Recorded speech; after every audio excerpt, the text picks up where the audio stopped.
Amnesty International réclame une enquête publique sur le transfert de prisonniers par les autorités canadiennes aux Afghans, des prisonniers qui seraient soumis à la torture. Amnesty estime que le gouvernement Harper cache des informations. Et il n'y a pas qu'Amnesty qui a des récriminations envers le gouvernement Harper.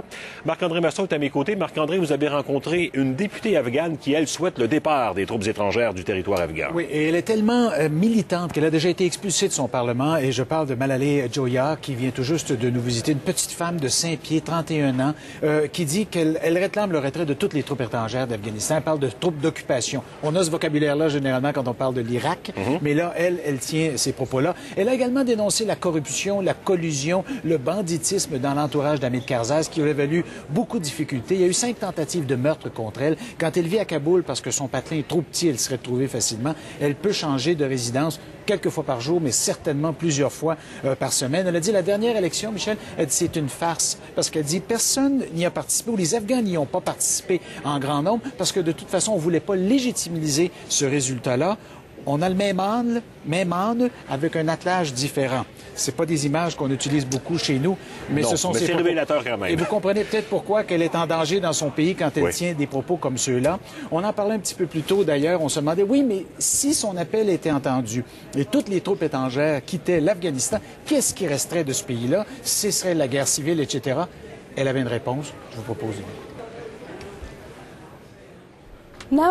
Maintenant, mon peuple est pris entre deux ennemis puissants. L'occupation d'un côté et les talibans, les seigneurs de la guerre, de l'autre côté. Ils continuent de commettre leurs crimes. Avec le retrait d'un ennemi, c'est beaucoup plus facile de se battre contre un ennemi plutôt que contre deux. Deuxièmement, aujourd'hui, de jour en jour, c'est le gouvernement américain, le gouvernement canadien et l'OTAN qui envoient plus d'argent des contribuables vers un système corrompu. Et ils gaspillent le sang de leurs troupes. Ces troupes sont en fait des victimes d'une erreur politique. Les grands médias sont en train de nous laver les cerveaux disant qu'il y aura une guerre civile si les troupes partent.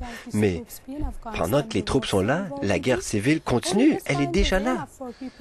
Vous savez, dans le monde entier, on pense aux talibans comme des gens médiévaux, vraiment ignorants, mais ils ont presque détruit les cultures d'opium. C'était 185 000 tonnes métriques en 2001.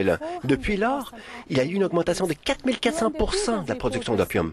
Le programme des Nations Unies pour le développement ont mis l'Afghanistan au 181e rang sur 182 pays.